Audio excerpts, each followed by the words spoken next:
మా మిక్కిలి ప్రియ పరలోకపు తండ్రి, మరొక గొప్ప సమయముగా ఈ పరిశుద్ధ శిలువ శ్రమ ధ్యానాలు, 40 రోజుల శిలువ శ్రమ ధ్యానాలలో 36 రోజుల్లోకి నడిపిస్తున్నందుకు మీకే వేలాది స్తుతులు స్తోత్రాలు. మరి పరిశుద్ధ వారంలో 2వ రోజులోకి నడిపిస్తున్నందుకు కూడా మీకే వేలాది స్తుతులు స్తోత్రాలు. మరి నాయనా మీరు ప్రవేశం చేసుకొని ఈరోజు 2వ రోజు కాబట్టి నాయన మరింతగా మీరు నాయన శ్రమయాగముగా ముందుకు సాగుతున్న ప్రయాణంలో ఆ శిలువ మాకు ఎంత విలువగా ఉందో మళ్ళా మాకు గుర్తు చేసే గొప్ప సందర్భం తండ్రి. కాబట్టి ఈ శిలువ శ్రమ ధ్యానాలలో మా జీవితాలను పరిశీలింప చేసుకొని పరిశుద్ధమైన జీవన మార్గాలలో మేము నడుస్తూ మోక్ష మార్గానికి చేరుకోవాల్సిన బాధ్యతల వల్ల ఈ 40 రోజుల శిలువ శ్రమ ధ్యానాల ద్వారా ఈ పరిశుద్ధ వారంలో 2వ రోజు ద్వారా మాకు అనుభవింప చేసిన దాన్ని బట్టి మీకే వేలాది స్తుతులు స్తోత్రాలు. మరి ఎవరు అశ్రద్ధ నిర్లక్ష్యం చేయకుండా ప్రతి మోకాలు మీ పాసంలో మోకరల్లి మీ నామానికి మహిమ, ఘనత, ప్రభావాలు కలిగించే విడుదలగా ప్రతి ఒక్కరిని నడిపించమని, యావదంతా కూడా మీరు ఎదురుగా నడిపించమని నీ కుమారుడు మా ప్రభువైన యేసు క్రీస్తు ద్వారా వేడుకొంచున్నాము తండ్రి. ఆమేన్. ఆమేన్. ఆంధ్ర క్రైస్తవ కీర్తన పుస్తకం నుంచి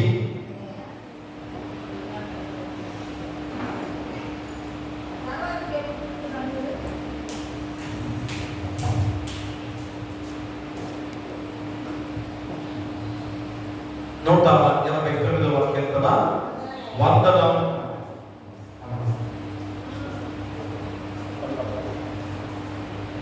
వందనం నీకే వందనం.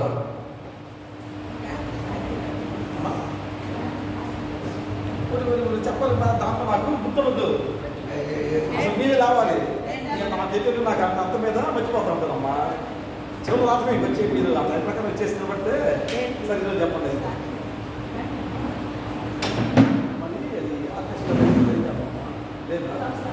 అదే సరే చెప్పు ఆశయం చెప్పు. ఏం కదా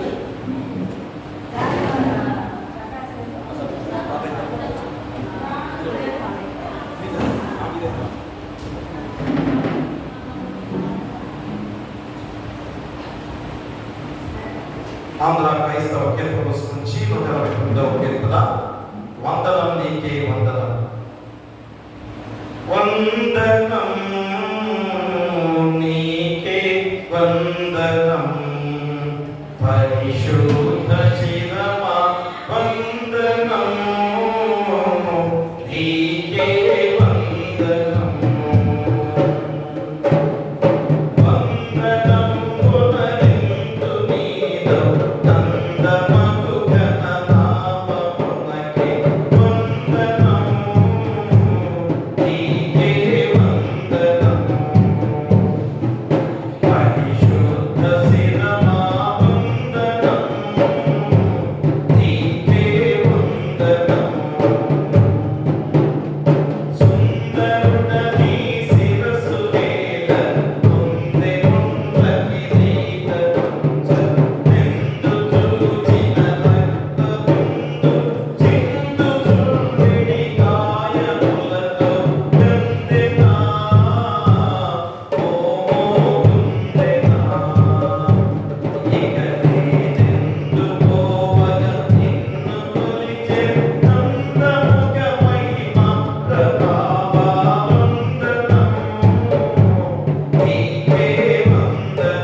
త్వరగా రమ్ము.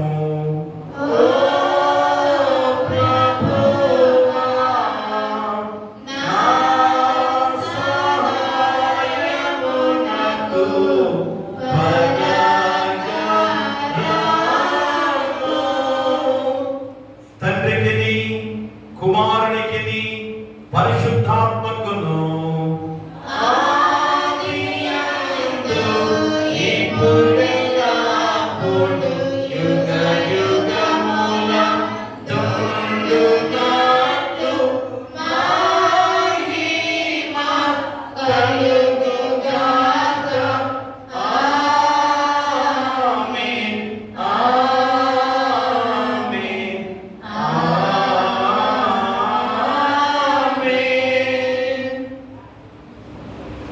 ఉత్తర పక్షుతాలుగా 71వ సంకీర్తన మన మధ్యలో శ్రీమతి కాంటూరు సమితి వచ్చి ఉత్తర పక్షుతాలుగా చదవలసిందిగా కోరి ప్రార్థిస్తున్నాను.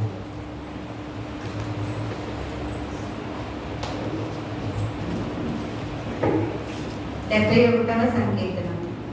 యెహోవా, నేను నీ శరణు జొచ్చి ఉన్నాను, నన్నెన్నడూ సిగ్గుపడనీయకుము. నీ నీతిని బట్టి నన్ను తప్పింపుము, నన్ను విడిపింపుము, నీ చెవిలోకి నన్ను రక్షింపుము. నేను నిత్యము చొచ్చినట్లు నాకు ఆశ్రయ దుర్గముగా ఉండు. నా శైలము నా దుర్గము నీవే. నీవు నన్ను రక్షింప నిశ్చయించి ఉన్నావు. నా దేవా, భక్తిహీనుల చేతిలో నుండి నన్ను రక్షించుము. కీడు చేయువారి పట్టులో నుండి నన్ను విడిపింపు. నా ప్రభువా యెహోవా, నా నిరీక్షణాస్పదము నీవే. బాల్యము నుండి నా ఆశ్రయము నీవే. గర్భవాసినైన మొదలుకొని నీవే నాకు ప్రాణుడవై ఉంటివి. తల్లి గర్భం నుండి నన్ను ఉద్భవింపచేయువాడవు నీవే. నిన్ను గూర్చి నేను నిత్యము స్తుతిగానం చేయుదును. నేను అనేకులకు ఒక వింతగా ఉన్నాను, అయినను నాకు బలమైన ఆశ్రయము నీవే. నీ కీర్తితోనూ నీ ప్రభావముతోనూ దినమంతయు నా నోరు నిండి ఉన్నది. వృద్ధాప్యమందు నన్ను విడనాడకుము. నా బలము క్షీణించినప్పుడు నన్ను విడువకుము. నా శత్రువులు నన్ను గురించి మాట్లాడుకొనుచున్నారు. నా ప్రాణం కొరకు వచ్చుచున్నవారు కూడి ఆలోచన చేయుచున్నారు. దేవుడు వానిని విడిచెను, తప్పించు వారెవరూ లేరు. వానిని తరిమి పట్టుకొనుడి అని వారు అనుకొనుచున్నారు. దేవా, నాకు దూరముగా ఉండకుము. నా దేవా, నా సహాయము త్వరపడినము. నా ప్రాణ విరోధులు సిగ్గుపడి నశించుదురుగాక. నాకు కీడు చేయజూచువారు నిందపాలై మానభంగము నొందుదురుగాక. నేను ఎల్లప్పుడూ నిరీక్షింతును. నేను మరి ఎక్కువగా నిన్ను కీర్తింతును. నీ నీతిని నీ రక్షణను నా నోరు దినమెల్ల వివరించును. అవి నాకు ఎన్నశక్యము కావు. ప్రభువైన యెహోవా వాక్కు బలాత్కార్యములను బట్టి నేను వర్ణింప మొదలుపెట్టెదను. నీ నీతిని మాత్రమే నేను వర్ణించెదను. దేవా, బాల్యం నుండి నీవు నాకు బోధించుచు వచ్చితివి. ఇంతవరకు నీ ఆశ్చర్య కార్యములు నేను తెలుపుచునే వచ్చితివి. దేవా, వచ్చుచున్నవారు నీ బాహుబలమును గూర్చియు, పొట్టబో వారికి సంతతికి నీ సౌఖ్యములను గూర్చియు నేను తెలుసుకొనున్నట్లు తల నెరిసి వృద్ధులయ్యేంత వరకు నన్ను విడువకుము. దేవా, నీ నీతి మహాకాశమంత ఉన్నతమైనది. గొప్ప కార్యములు చేసిన దేవా, నీతో సాటి అయిన వాడెవడు?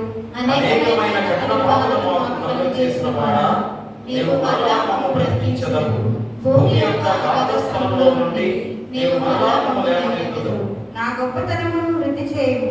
నా తట్టు మరలి నాకు నెమ్మది కలుగజేయుము. నా దేవా, నేను నేను కూడా నీ సత్యమును బట్టి స్వార్థల వాక్యముతో నిన్ను స్తుతించెదను. ఇశ్రాయేలు పరిశుద్ధ దేవా, సితారాతో నిన్ను కీర్తించెదను.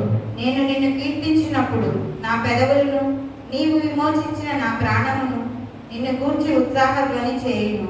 అందరం కలిసి నాకు కీర్తి చేయుచు వారు సిగ్గుపడి ఉన్నారు. వారు అవమానం పొంది ఉన్నారు. కాగా నా నాలుక దినమెల్లా నీ నీతిని వర్ణించును. ఈ దినము కొరకైన కీర్తన పట్టణము ఇంత పడేది. తండ్రికి కుమారునికి పరిశుద్ధాత్మకు ఆదియందు ఇప్పుడు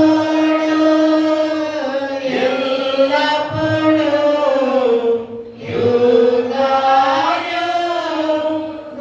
యుగాయుగములందు ఉండునట్లు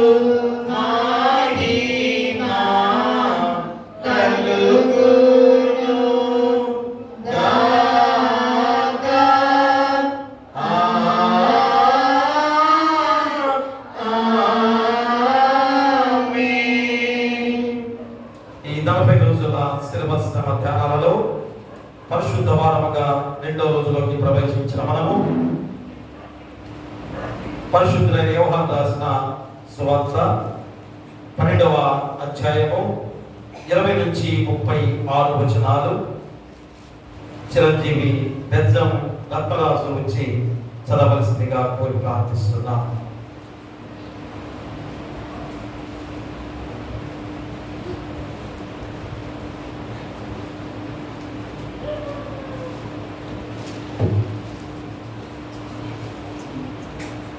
యోహాను సువార్త 12వ అధ్యాయం 20 నుంచి 36 వరకు. ఆ పండుగలో ఆరాధింప వచ్చిన వారిలో కొందరు గ్రీసు దేశస్థులు ఉండేది.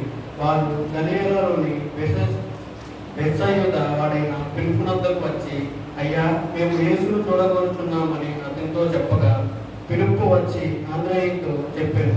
ఆంద్రేయు ఫిలిప్పును వచ్చి యేసుతో చెప్పి, అందుకు యేసు వారితో ఇట్లా, నేను మనుష్య కుమారుడు మహిమ పొందవలసిన గడియ వచ్చి ఉన్నది. గోధుమ గింజ భూమిలో పడి చావమనిన ఎడల అది ఒంటరిగానే ఉండును, అది చచ్చిన ఎడల విస్తారంగా ఫలించును. తన ప్రాణమును ప్రేమించువాడు దానిని పోగొట్టుకున్నాను. ఈ లోకములో తన ప్రాణమును ద్వేషించువాడు నిత్య జీవం కొరకు దాన్ని కాపాడుకొను. మీతో నిశ్చయంగా చెబుతున్నాను, ఒకడు నన్ను సేవించిన ఎడల నన్ను వెంబడింపవలెను. అప్పుడు నేను ఎక్కడ ఉండునో అక్కడ నా సేవకుడు ఉండును. ఒకడు నన్ను సేవించిన ఎడల నా తండ్రి అతన్ని గణపరచును. ఇప్పుడు నా ప్రాణము కలవపరుచున్నది. నేనేమందును, తండ్రి, ఈ గడియ తటస్థింపకుండా నన్ను తప్పించుము. అయినను ఇందుకోసారమే నేను ఈ గడియకు వచ్చి తిని, తండ్రి, నీ నామము మహిమపరచుమని చెప్పాను. అంతటా నేను దానిని మహిమపరుచుకుని మరలా మహిమపరుతును అని ఒక శబ్దము ఆకాశం నుండి వచ్చాను. కాబట్టి అక్కడ నిలుచుండి వినిన జనసమూహము ఉరిమెను అనేది. మరికొందరు దేవదూత ఒకడు ఆయనతో మాట్లాడినది. అందుకు యేసు, ఈ శబ్దము నా కొరకు రాలేదు, మీ కొరకే వచ్చాను. ఇప్పుడు ఈ లోకమునకు తీర్పు జరుగుతున్నది. ఇప్పుడు ఈ లోకాధికారి బయటకు త్రోసివేయకూడదు.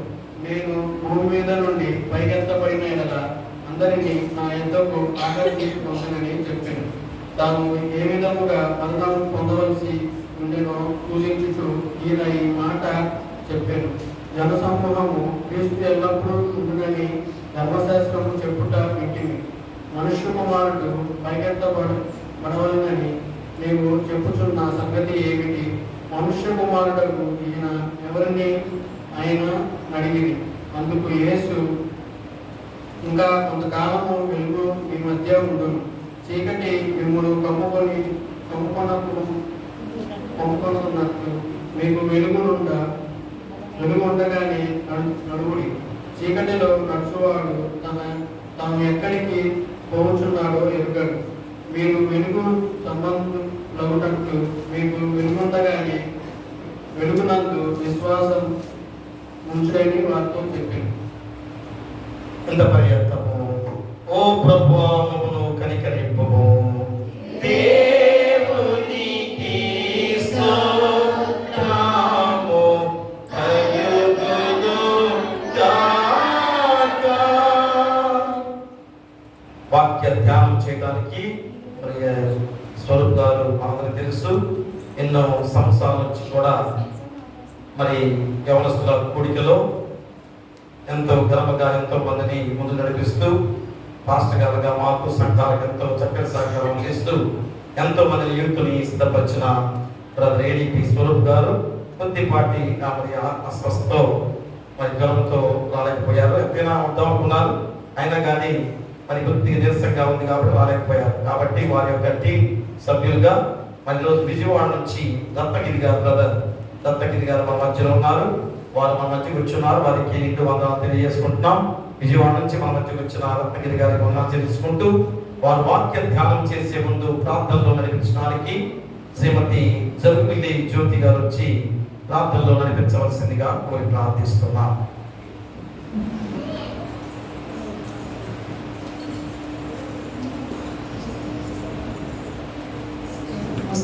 స్తోత్రులు మహాకరుడా, మహోన్నతుడా, మహోపకారి, వందనములు, స్తుతులు, స్తోత్రాలు ప్రభువా. సకల ఆశీర్వాదాలకు కారణభూతులైన మా యేసయ్యా, నీకు వందనాలు, స్తుతులు, స్తోత్రములు ప్రభువా. ఈ 2026 సంవత్సరంలో ప్రభువా, ఈ 80 days లో ప్రభువా, గడిచిన 35 రోజులు ప్రభువా, నీ నామానికి మహిమకరంగా జరిగించిన గొప్ప తండ్రి, నీకు స్తోత్రాలు ప్రభువా. ఈ 36వ రోజులు ప్రభువా, ప్రారంభంలో తోడుగున్న తండ్రి, నీకు స్తోత్రాలయ్యా. తాటల్లో తోడుగున్న వాడా, నీకు వందనాలు. ఆ రీతిగా ఆరాధనలో కూడా తోడుగున్నందుకు మీకు స్తోత్రాలు ప్రభా. మరి ముఖ్యంగా నాయన, వీటన్నిటికంటే ప్రభా, మనుషులు రొట్టె వల్ల కాదు కానీ నా నోటి నుండి వచ్చి ప్రతి మాట వల్ల బ్రతుకునని నీ లేఖనాలు సెలవించిన రీతిగా ప్రభా, మాకు ఆత్మీయ ఆహారముగా వ్యక్తపడుచున్న నాయన, ఆ వాక్యమున నాయన ఈ దినమున ప్రభా, నీ పక్షమున నిలబడి మాట్లాడబోచున్న నీ కుమారుని మీరు జ్ఞాపకం చేసుకునండి. నీ ఆత్మచేత మీరు నింపండి ప్రభా. తన నోటిని బాగుగా తెరిచి ప్రభా, అయ్యా నాతోనూ మాతోనూ మా సంఘముతోనూ ప్రభా, వచ్చిన ప్రతి బిడ్డతోనూ ప్రభా నాయన, యంత్ర శబ్దం ద్వారా వింటున్న వారితోనూ నాయన, షూటిగాను తేటగాను ధారాళముగా మీరు మాట్లాడండి ప్రభా. మాట్లాడుచుండగా నాయన, వినగలిగిన చెవిని, గ్రహించగలిగిన మనసును మా అందరికి దయచేయండి. మాలో ఉన్న రాతి గుండెలను తొలగించండి ప్రభా. మాంసపు గుండెను మాకు దయచేయండి ప్రభా. నీకు స్తోత్రాలయ్యా. ప్రతి దినము నాయన అంశాల రీతిగా మాట్లాడుతున్నావయ్యా. ఈ దినమనిచ్చిన అంశమును బట్టి నీకు స్తోత్రాలు ప్రభా. సిలువను గురించిన వార్తను గురించి ఈ దినమును మీరు మాట్లాడబోచుంటాయి ప్రభా. మీరు జ్ఞాపకం చేసుకోయా. సిలువను గూర్చిన వార్తయ్యా, నశించబోతున్న వారికి, వెర్రితనముగాని రక్షించబడుచున్న పాపికి అది దేవుని శక్తి అయినదని మాటలు సెలవిస్తున్న దేవుడు ప్రభువా. అయ్యా నీకు వందనాలు. మా జీవితాల్లో ప్రభువా, ఈ లెంటు కాలంలో ప్రభువా, అయ్యా నాయన నాయన నాయన ఎండు టాకు లాంటి జీవితాలను విడిచిపెట్టి ప్రభువా, నూతన చిగురుతో ఫలించినట్లుగా మీరు సహాయమును మీరు దయచేయమని ప్రభువా. వింటుండగా నాయన, వినగలిగిన మనసును, గ్రహించగలిగిన ఆత్మను మా అందరికీ దయచేయమని ప్రభువా. నీ వాక్యం ఇచ్చిన నీ కుమారుని మరొకసారి జ్ఞాపకం చేసుకోమని ప్రభా. మా సంఘ కాపిని కూడా నాయన, పాషన్ గారిని కూడా జ్ఞాపకం చేసుకుని ప్రభా. సర్వ ఘనత, మహిమ, ప్రభావం కేవలం నీవు మాత్రమే పొందమని త్వరగా రానయ్యనే పరిశుద్ధ నామములో ప్రార్థించి అర్పించి వినయముగా అడిగి వేడుకొచ్చున్నాము పరమ తండ్రి. ఆమేన్. దయచేసి కూర్చోండి. మరి మన మధ్యలో బ్రదర్ దత్తగిరి గారు ఉన్నారు, విజయవాడ నుంచి. ఎంతో దీవెనకరమైన గ్రామంలో సేవలో వారు ఎంత పరిచర్యగా వాడబడుతూ మరి మన మధ్యకి ఆహ్వానించినట్టు వచ్చిన గ్రామంలో మరొకసారి దత్తగిరి గారికి వందనాలు చెల్లించుకుంటూ మరి వారికి చెప్పవలసిందిగా కోరి ప్రార్థిస్తున్నాను.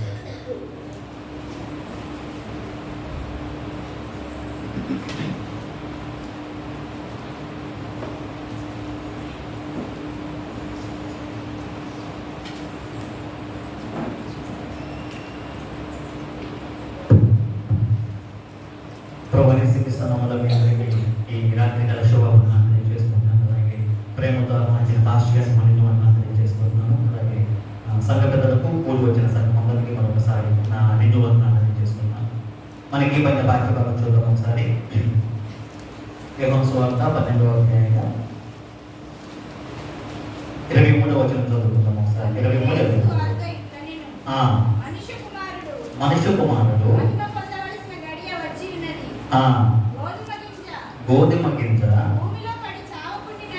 భూమిలో పడి చావకుండిన ఎడల అది ఒంటిగానే ఉండును, అది చచ్చిన ఎడల విస్తారముగా ఫలించను. చాలా చిన్న ప్రార్థన చేసుకుందాం, కళ్ళు మూసుకుందాం. మహాపరిషుద్ధుడవు, ప్రేమ తండ్రి, నీ ఘనమైన ఉన్నతమైన శ్రేష్టమైన నామం బట్టి మీకు వందనాలు ప్రభువా. మీకు రీతిగా ఈ రాత్రి గల సమయంలో ఒకసారి నేను మేము రావడాన్ని బట్టి భాగ్యాన్ని బట్టి సహాయం అయ్యా, నీ కృపలో నేను ఎదగడానికి, నిలవబడడానికి సహాయం చూపించుకున్నాడు ప్రభా. మా స్థితి ఏంటో, మా పరిస్థితి ఏంటో సమస్త ఎరిగిన దేవుడు నన్ను సరిచేయండి, మమ్మల్ని సరిచేయమని ప్రభా. నీ బిడ్డలుగా సాక్షులుగా ఏదో ముందు జీవితం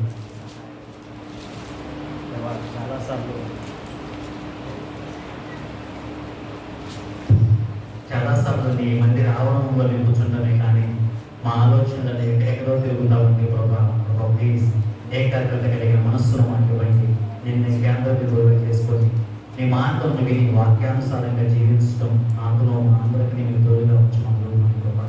వచ్చిన ప్రతి ఒక్క పెట్టిన పేరు పేరున మీరు జ్ఞాపకం చేసుకోండి. ఏ ఆత్మ ఎక్కడి నుంచి ఖాళీ హృదయంతో బయటికి వెళ్ళదు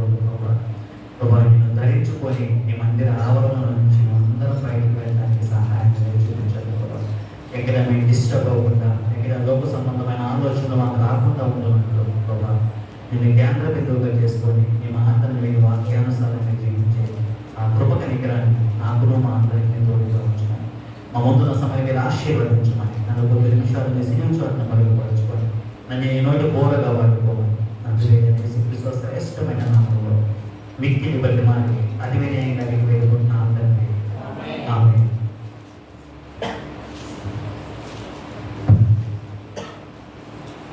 ఈరోజు మనకి ఇవ్వబడిన విషయం ఏంటంటే సిలువను కూర్చిన వార్త. సో గత స్టార్ట్ అయిన కలిసి మనం వింటానే ఉన్నాం.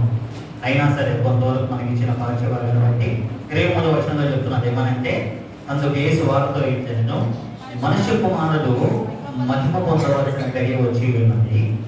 గోధుమ గింజ భూమిలో పడి చావకుట్టిన కదా అది ఒంటిగానే ఉండును, అది చచ్చిన కదా విస్తారముగా ఫలించను. చాలండి.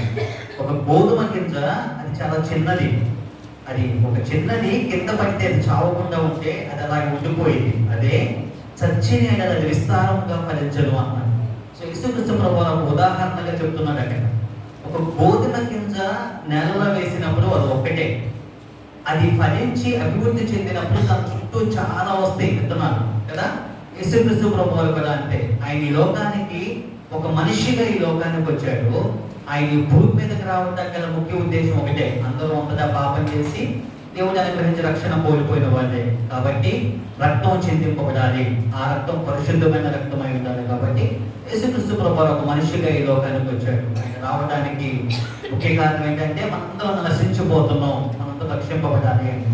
ఆ గోధుమ గింజ ఏ విధంగా అయితే ఫలించి అభివృద్ధి చెందిందో, విత్తనాలుగా స్ప్రెడ్ అయిందో, అది ఫలించిందో, యేసుక్రీస్తు ప్రభువు మరణము కూడా ఒక ఫలింపు జీవితం. అతని ద్వారానే, యేసుక్రీస్తు ప్రభువు ద్వారానే మనందరికీ నిత్య జీవం, లేకపోతే మనందరికీ రక్షణ. ఆయన శిలువ మార్గము కాకుండా మరొక మార్గం లేదు. సాతాను అనేకమైన విధాలుగా ఆయన శోధించాడు, అయినప్పటికీ కూడా తండ్రి చిత్తం అది కాదు కాబట్టి శిలువ మార్గమే కాబట్టి ఆయన ఆకాశానికి భూమికి మధ్య వేలాడుతూ ఎవరు పొందనంత శ్రమను, బాధను, వేదను ఆయన అనుభవించాడు. సో అతని మరణం మనకి రక్షణ కలుగు చేస్తుంది.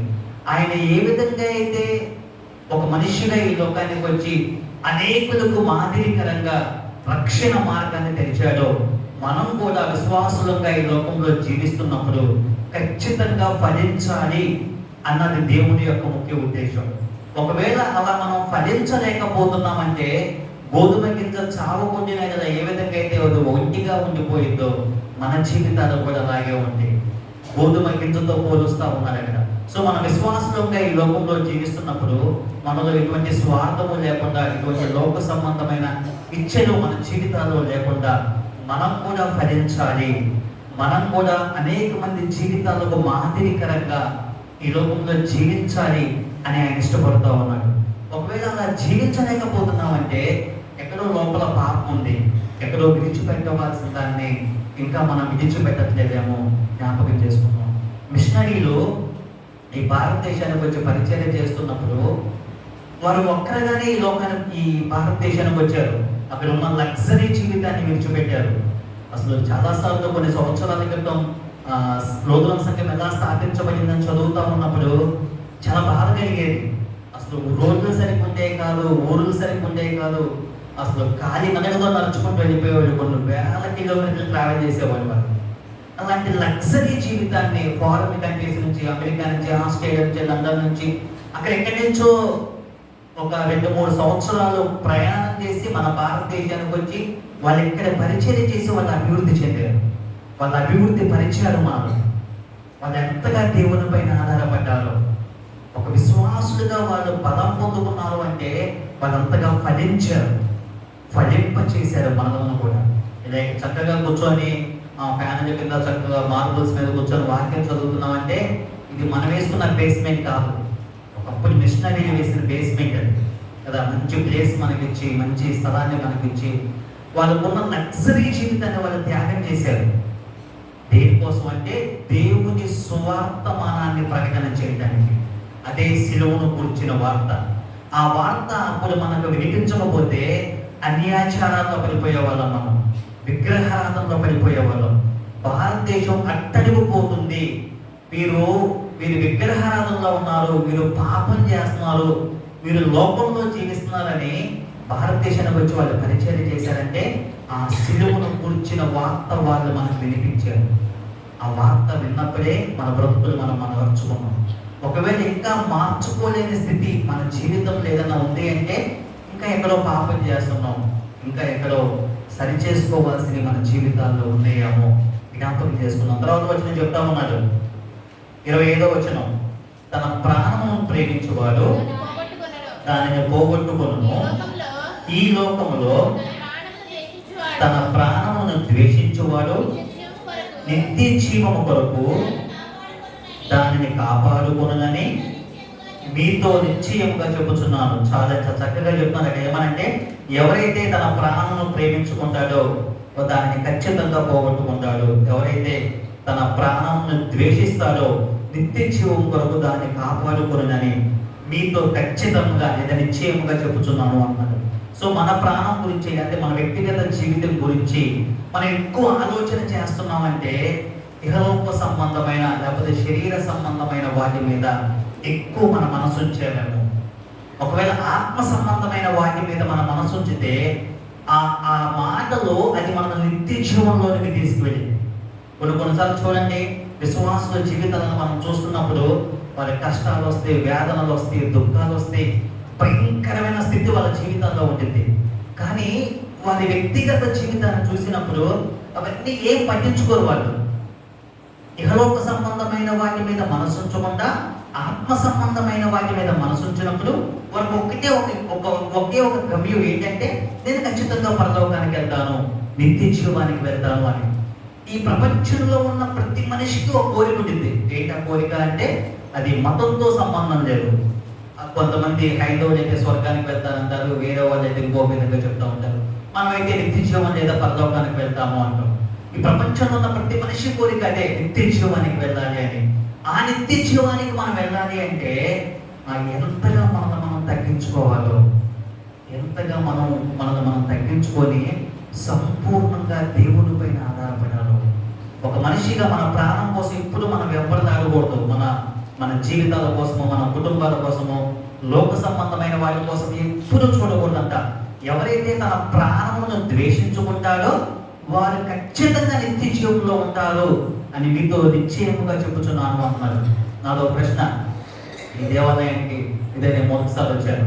చక్కగా ఉంది చర్చి బయట నుంచి చూసినప్పుడు. ఒకవేళ ఈ దేవాలయానికి ఒక 100, 150, 200 సంవత్సరాల చరిత్ర ఉండవచ్చు. మీరు పుట్టిన కాడి నుంచి మీ తాత ముత్తాతలు ఇంకా ముందు తరం వాళ్ళు చాలా మంది వచ్చి ఉండొచ్చు దేవాలయానికి. మీరు సండే స్కూల్కి వచ్చి ఉండొచ్చు, బైబిల్ స్టడీకి వచ్చి ఉండొచ్చు, సంఘారాధనకు వచ్చి ఉండొచ్చు. ఇప్పుడు అందరి చేతిలో ఫోన్లు ఉన్నాయి. ఇంట్లో మీకు ఇష్టం వచ్చిన మెసేజ్ వినొచ్చు, ఫోన్లో, టీవీలో మీకు ఇష్టం వచ్చిన మెసేజ్ ఉండొచ్చు. అంటే చిన్నప్పటి నుంచి యేసయ్య అంటే ఏంటో మనకు తెలుసు. దేవుని సన్నిధానానికి వస్తున్నాం, పాటలు పాడుతున్నాం, వాక్యం చదువుతున్నాం, ప్రార్థన చేస్తున్నాం, అంత బాగానే ఉంది, మంచిది. ఒకవేళ ఈ రాత్రికాల సమయంలో చచ్చిపోతే నేను ఖచ్చితంగా పరలోకానికి వెళ్తా, ఆ ఇన్సూరెన్స్ మనకుందా? ఎస్, నేను ఖచ్చితంగా పరలోకానికి వెళ్తా, నేను చచ్చిపోతే ఈ రాత్రి నన్ను పిలిస్తే దేవుడు అని ఆ నమ్మకం మనకుందా? నిజంగా అంటే దేవుని పొందనాలు. ఒకవేళ నీకు ఆ నమ్మకం కలగట్లేదు, నేను నిత్య జీవానికి వెళ్ళలేను, ఆ నమ్మకం నీకు రావట్లేదంటే కారణం ఏంటి? నీకు దేవునికి మధ్య అడ్డుగోలు ఏదో ఉంది కదా. అంటే నువ్వు సరి చేసుకోవాల్సింది నీ జీవితంలో ఏదో ఉంది. అది దేవుడు మనకు చూపించినా అది మనం సరి చేసుకోలేదనుకో ఖచ్చితంగా ఈ లోకంలో మనం విడవబడతాం. పోనీ దేవుడు వాక్యం వింటలేదా? చక్కగా వింటున్నాం. మీరు కూర్చున్న వల్ల చాలా మంది కదా సండే స్కూల్కి వచ్చారు, సంఘారాధనకి, ఉద్యోగ సభలకి ఉంటారు, ఇంట్లో మీకు ఇష్టం వచ్చిన టీవీలో మెసేజ్లు పెట్టుకుంటారు, ఫోన్లో పెట్టుకుంటారు, అన్ని బాగానే చేస్తాం. కానీ గుండెల మీద చేసుకొని నిజంగా అబద్ధం ఆడుకుంటారు. ఖచ్చితంగా నేను పరలోకానికి ఎంత చచ్చిపోతే ఆ నమ్మకం ఎంతమందికి ఉంది? ఆ నమ్మకం మనకు కలగట్లేదు అంటే ఎక్కడో మనం పాపం చేస్తున్నాం, ఎక్కడో విడిచిపెట్టవలసిన దాన్ని మనం విడిచిపెట్టలేకపోతున్నాం. దేవుని పైన ఆధారపడవలసినంతగా మనం ఆధారపడలేకపోతున్నాం. కాబట్టి బాహ్యపరమైన శరీరానికి సంబంధించినయో, వస్తువులకు సంబంధించిందో, కుటుంబానికి సంబంధించిందో వాటినే ఎక్కువ ప్రేమిస్తున్నాం. ఆత్మ సంబంధమైన దేవుని విషయాలను తక్కువగా ప్రేమిస్తున్నాం.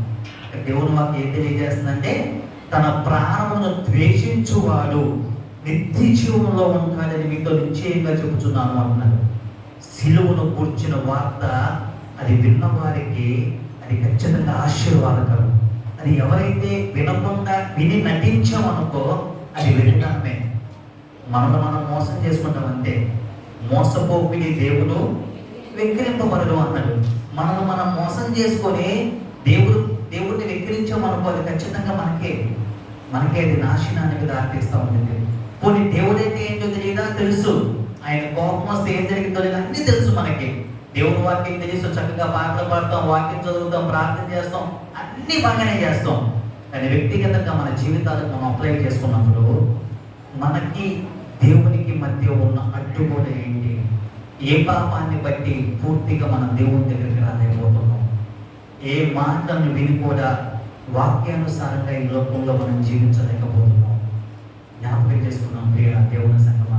ఒకవేళ దేవుని గురించిన సిలువను గురించిన వార్తను విని కూడా నామకార్థపు క్రైస్తవ జీవితాన్ని ఈ లోకంలో మనం జీవిస్తున్నామేమో జ్ఞాపకం చేసుకున్నాం. విడిచిపెట్టవలసిన వాటిని విడిచిపెట్టడం మనం నేర్చుకోవాలి. ఒకసారి ఒకవేళ మనకి ఏదన్నా మీ ఇంట్లో ఎవరికైనా పెళ్లి చేయాలనుకోండి, 1 లక్ష రూపాయలు అవసరం. ఫస్ట్ ఎవరి దగ్గరికి వెళ్తాం మనం? అబద్ధం అనుకుంటాం. ఫస్ట్ ఎవరి దగ్గరికి వెళ్తాం? ఇంట్లో పెళ్లి చేయాలి, అది ఉద్యోగానికి డబ్బులు అవసరము, లేక ఇల్లు కట్టుకుంటున్నారు, ఏదో 1 లక్ష రూపాయలు అవసరం. ఫస్ట్ ఎవరి దగ్గరికి వెళ్తాం? చుట్టాల్లో ఎవరున్నారా అని వాళ్ళకి ఫోన్ చేస్తాం మనం. ఫస్ట్ మన చుట్టాల్లో ఎవరు కొంచెం మంచిగా బతుకుతున్నారు, కొంచెం ఫైనాన్షియల్గా ఆర్థికంగా ఎవరు మంచిగా ఉన్నారని వాళ్ళకి ఫోన్ చేస్తాం. వాళ్ళు ఎవ్వరు ఇవ్వదా. నెక్స్ట్ ఎవరి దగ్గరికి వెళ్తాం? ఇంటి పక్కన వాళ్ళు, మీ ఇంటి స్ట్రీట్లో ఉన్నవాళ్ళు, మీ ఊర్లో ఎవరి దగ్గర డబ్బులు ఎక్కువ ఉన్నాయి అని వాళ్ళకు ఫోన్ చేసి, లేకపోతే వాళ్ళ ఇంటికి వెళ్ళి మాట్లాడతారు. వాళ్ళు కూడా చేతులు ఎత్తేసారు, ఎవరి దగ్గర చెప్పు. అప్పుడు ఎవరు గుర్తొస్తారు? అందరూ అయిపోయారు. అప్పులు గుర్తొస్తుంది వేసే మనకి. అప్పులు గుర్తొచ్చి మన ప్రార్థన ఎలా ఉంటుందో తెలుసా? ప్రభా, ఇంకా నాకు ఎవ్వరు దిక్కులేరు ప్రభా, నువ్వే దిక్కు ప్రభా. మా చుట్టాలు చేతులు ఎత్తేసారు, మా ఊరిలో అందరూ చేతులు ఎత్తేసారయ్యా, నువ్వే ఏదో సహాయం చేయ ప్రభా. నాదో ప్రశ్న, మన దేవుడు అంత చేతగానే పోయా? మరి ఎందుకు ఫస్ట్ మనం దేవుని దగ్గరికి రాలా కదా? అందరూ అయిపోయి చివరికి వేసే దగ్గరకు వచ్చి నువ్వే ఏదో వచ్చే ప్రభు అంటాం. మన జీవితంలో ప్రథమ స్థానం ఏసైకిస్తే, అది ఏదైనా సరే ప్రథమ స్థానం ఏసైకిస్తే మిమ్మల్ని తలగానే ఉంచుతాను కానీ తోకగా ఉంచుతానని వాగ్దానం చేసిన దేవుడు ఆయన. మన జీవితంలో ప్రథమ స్థానం ఏసైపోకుండా లోక సంబంధమైన అన్నిటికీ ఇచ్చి అందరూ చేతులు ఎత్తేసిన తర్వాత ఏసై దగ్గరికి వచ్చి ప్రభా నువ్వే ఏదో వచ్చే ప్రభు అంటే ఆయన ఏం చేస్తారు కదా? అన్నిటికీ ప్రయారిటీస్ ఇస్తాం. కానీ దేవుడి దగ్గరికి వచ్చేసరికి లాస్ట్కి ఇస్తాం మనం. మన దేవుడు అంత చేతగాని వాడు కాదు. ఆయన తన బలిష్టమైన చేతి కింద మీరు దీన మనస్కులే ఉంటుంది అన్నాడు. ఎప్పటి వరకు అంటే మిమ్మల్ని హెచ్చించే అంతవరకు అన్నాడు. సో మనం విశ్వాసంతో దేవుని పైన ఆధారపడినప్పుడు, ఆ సిలువను గురించిన వార్త విని విశ్వాసంతో దేవుని పైన ఆధారపడి ఆయన అడిగినప్పుడు ఆయన ఖచ్చితంగా మన జీవితంలో గొప్ప కార్యాలు చేస్తాడు. ఆయన అద్భుతాలు, ఆశ్చర్య కార్యాలు చేయగలిగిన సమర్థుడు ఆయన. అంత గొప్ప దేవుడు మన దేవుడు. దేవుని వాక్యాన్ని వినినప్పటికీ కూడా మనం పెడచెవున పెట్టేస్తున్నామేమో, ఏదో నామకార్థంగా బయటికి వెళ్ళిపోతున్నాము. ఇక్కడ బాగానే ఉంటాం, పాటలు పాడతాం, వాక్యం చదువుతాం, ప్రార్థన చేస్తాం, చర్చిలో ఉన్నంతసేపు బాగానే ఉంటాం. చర్చిలో నుంచి బయటికి వెళ్ళిన తర్వాత మన పరిస్థితి చూడాలి కదా. బూతులు మాట్లాడతాం, అబద్ధాలు ఆడతాం, లోక సంబంధమైన విషయాలు వస్తే మరి ఇంట్లోకి వెళ్ళి మనకి ఇష్టం వచ్చిన ఛానల్స్ పెట్టుకుంటాం. మీకు ఇష్టం వచ్చిన సీరియల్స్ లేకపోతే సినిమాలు అన్ని చూడడానికి ఇష్టపడతా ఉంటాం. ఏది నిన్ను ఆపుతుంది దేవుని దగ్గరికి రాలేకుండా? ఈ విషయంలో పాపం చేస్తున్నావు, నీకు అర్థమైంది, దేవుని చెప్తాను అడిగామా ప్రభా దీంట్లో నుంచి నన్ను బయటికి తీసుకురా ప్రభా, ఈ సినిమాలు చూడకుండా ఉండడానికి సహాయం చేయి, లేకపోతే బూతులు మాట్లాడకుండా లోక సంబంధమైనది చూడకుండా ఉండడానికి సహాయం చేయి. ఒక్కొక్కటి అది విడిచిపెట్టేంత వరకు దాని గురించి ప్రార్థన చేసి మళ్ళా ఫ్రెష్గా కూడా వస్తుంది మన జీవితంలోనే. దాన్ని కూడా విడిచిపెట్టేంత వరకు ప్రార్థన చేసి విశ్వాసంలో బలం పొందుకున్నప్పుడు ఆ వార్త లేకపోతే ఆ దేవుని వాక్యం మన హృదయంలో మనం భద్రపరుచుకున్నప్పుడు ఖచ్చితంగా అది చేయకుండా మనం ఉంటాం. యేసుక్రీస్తు ప్రభువు చెప్తా ఉంటారు, ఈ ప్రజలను పెదవులతో కనపరుస్తున్నారు కానీ వారి హృదయం నాకు దూరంగా ఉంది అంటాడు. సో పెదవులతో ఎంతైనా కనపరచవచ్చు, పాటలు పాడవచ్చు, ఏదైనా చేయొచ్చు, పెద్ద పెద్ద ప్రసంగాలు చేయొచ్చు, లేకపోతే ఆయన ఆరాధించవచ్చు, ఆయన మహిమపరచవచ్చు. కానీ మన హృదయం దూరంగా ఉంటే ఏం ప్రయోజనం? హృదయంలో నిండి ఉన్న దానిని బట్టే నోరు మాట్లాడుతుంది. నా హృదయంలో పాపం అంటే పాపమే బయటకు వస్తుంది, నా హృదయంలో దేవుని వాక్యం అంటే దేవుని వాక్యమే బయటకు వస్తుంది. ఏం బయటకు వస్తుంది మన హృదయంలో నుంచి? పాపం వస్తుందా, దేవుని వాక్యం బయటకు వస్తుందా? ఒకవేళ మన హృదయంలో పాపం అంటే ఆ పాపాన్ని విడిచిపెడుతూ మనం నేర్చుకోవాలి. ఒకవేళ మన హృదయంలో దేవుని వాక్యం ఉంటే ఇహలోక సంబంధమైన వాటి మీద కాకుండా ఆత్మ సంబంధమైన దేవుణ్ణి మహిమపరిచే వారిగా ఈ లోకంలో మనం జీవించే వారిగా మనం ఉండాలి. అలా జీవించాలని ఆయన ఇష్టపడుతూ ఉన్నాడు. ఒకవేళ అలా జీవించలేకపోతున్నామంటే, ఒకవేళ మన పాపాన్ని మనం కప్పుకుంటున్నామేమో, ఒప్పుకోవడానికి ఇష్టపడలేదేమో జ్ఞాపకం చేసుకున్నాము. దేవుని సంగమాన్ని చూద్దాం ఒకసారి. అదే యోహాను పత్రికలోనే 12వ అధ్యాయంలోనే 37వ వచనం చదువుకుందాం ఒకసారి. ఒకసారి 31వ చదువుకుందాం. 31వ వచనం. ఇప్పుడు ఈ లోకమునకు తీర్పు జరుగుతున్నది. ఇప్పుడు ఈ లోకాధికారి బయటికి త్రోసివేయబడిన. చాలండి, లోకమునకు ఏమైందంటే తీర్పు వస్తుందంట. ఈ లోకాధికారి బయటికి త్రోసివేయబడిన అన్నాడు. సో యేసుక్రీస్తు ప్రభువు చనిపోయిన తర్వాత ఖచ్చితంగా లోకానికి తీర్పు తీర్చబడుతుంది. ఈ లోకాధికారి ఏమవుతుందంటే త్రోసివేయబడతారంటే, ఈ లోకాధికారి ఎవరు? సాతాను లేదా అపవాది. యేసుక్రీస్తు ప్రభువు ఎక్కడ జన్మించారు? ఈ లోకంలోనే జన్మించాడు ఆయన. కానీ ఆయనలో ఏమి లేదు, పాపం లేదు. ఆయన ఈ లోకంలోనే జన్మించాడు, ఆయనలో పాపం లేదు, పాపరహితుడిగా జన్మించాడు.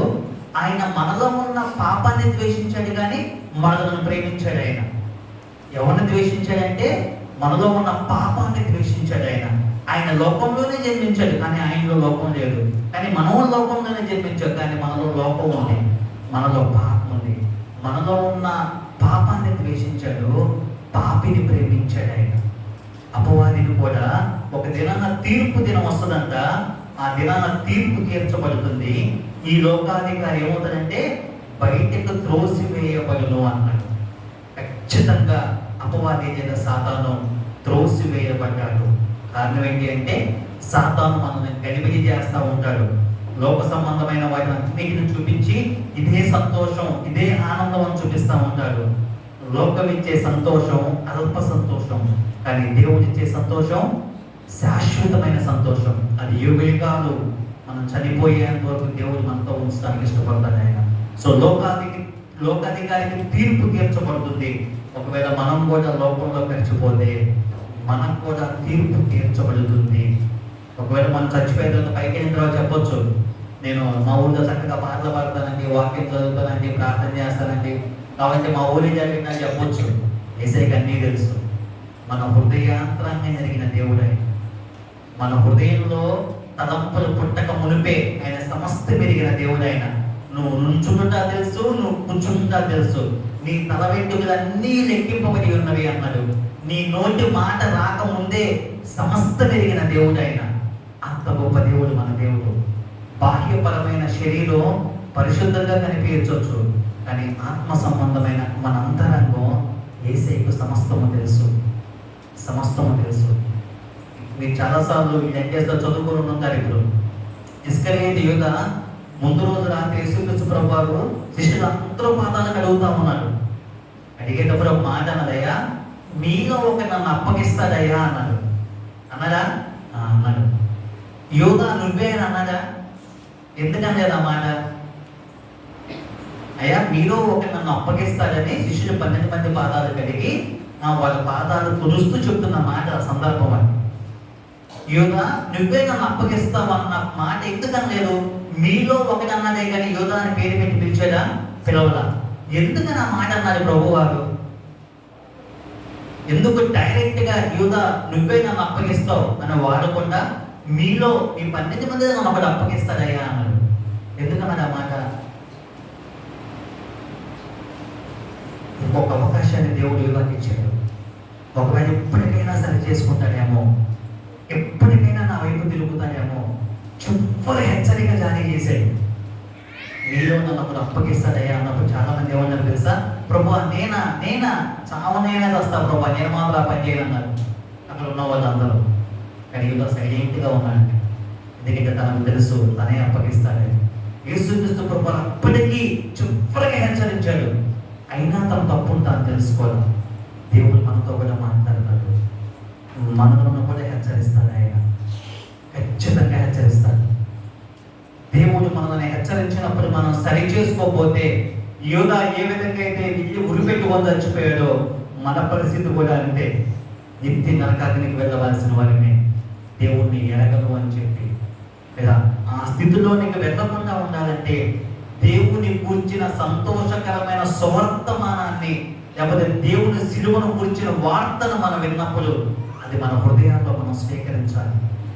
అది మన హృదయాల్లో మనం స్వీకరించినప్పుడే ఆ శ్రమ, ఆ బాధ, ఆ వ్యాధి ఏంటో మనకు అర్థమైంది. చాలాసార్లు మన చర్చిలో మనం చూసిన పెద్ద క్రాస్ ఉండేది, చక్కగా ఒక అడ్డ చెక్క, ఒక నిలువు చెక్క. అది చూస్తున్నప్పుడు ఏం గుర్తుకు రావాలి మనకి? బాహ్యపరమైన నిలువు చెక్క, అడ్డ చెక్క మనం గుర్తుకు రాకూడదు. ఆయన నా కోసం ఆకాశానికి భూమికి మధ్య వేలాడాడు, తన 2 చేతులు చాపి నా కోసం చచ్చిపోయాడు. అది మనం గుర్తుకు రావాలి.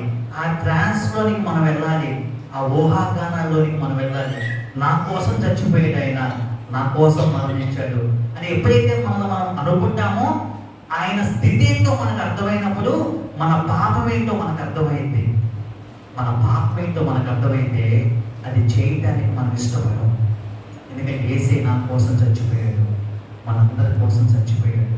మన పాప భావాన్ని ఆయన సిలువ పైన వేసుకొని చనిపోయాడు కదా. ఒక వ్యక్తి మన కోసం చనిపోయే వాళ్ళు ఎవరు ఉంటారంటే, అందరి ప్రేమలో స్వార్థం ఉంటుంది. ఈవెన్ తల్లిదండ్రుల ప్రేమలో కూడా స్వార్థం ఉంటుంది.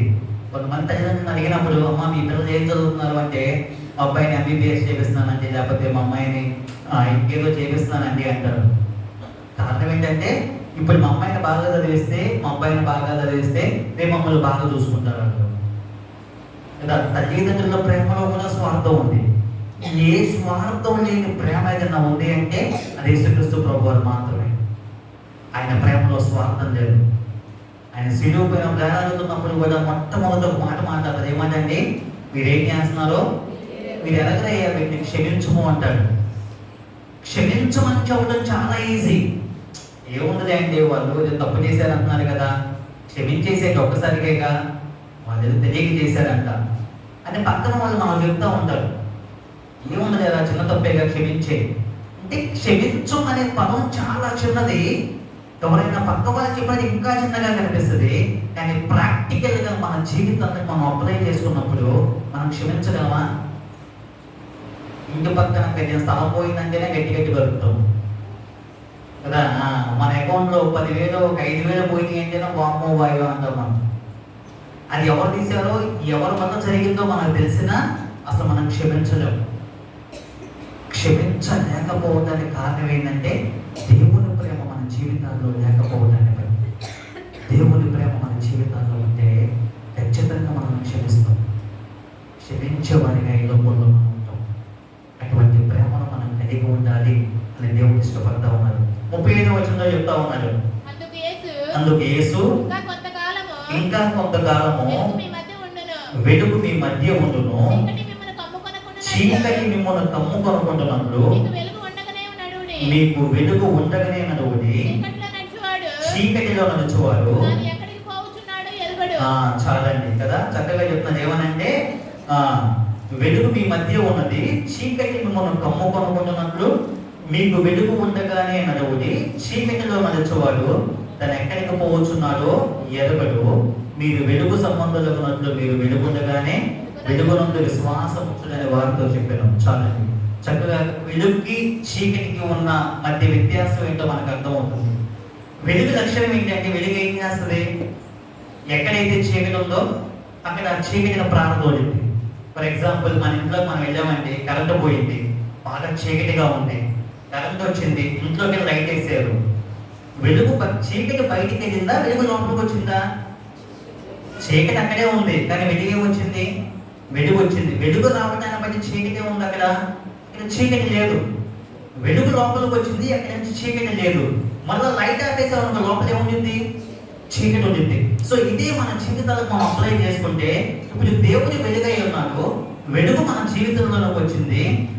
చీకటి అంటే పాపం, పాపం మన జీవితంలో ఉంది. వెలుగు మన జీవితంలో ఉన్నప్పుడు పాపం ఉంటుందా? ఖచ్చితంగా ఉండదు. రెండు దారులు. ఒకటి, మనం వెలుగైనా ఉండాలి, లేకపోతే చీకటి అయినా ఉండాలి. చీకటి అంటే శాపానికి సంబంధించింది లేదా అపవాదికి సంబంధించింది. సో మనం చీకటి సంబంధులుగా ఉంటే పాపంలో, లోకంలో సంతోషిస్తున్నాం. ఒకవేళ వెలుగు సంబంధిగా ఉంటే, వెలుగు ఎక్కడ ఉండింది అంటే ఆత్మ సంబంధమైన దేవుని బిడ్డలు, లేకపోతే దేవుని రక్తంలో ఎవరైతే కడగబడతారో వారిలోనికి దేవుని వెలుగు ఉంటుందంట. సో వెలుగు ఉన్నప్పుడే మనం ఏం చేయాలండి? వెలుగు ఉన్నప్పుడే ఆ వెలుగు మార్గంలో ప్రయాణించడం మనం నేర్చుకోవాలి. కాబట్టి ఈ లోకంలో మనం బ్రతికే 60, 70, 80 సంవత్సరాల జీవితంలోనే వెలుగు ఈ లోకానికి వచ్చింది. కారణం ఏంటంటే మనల్ని వెలిగించడానికి.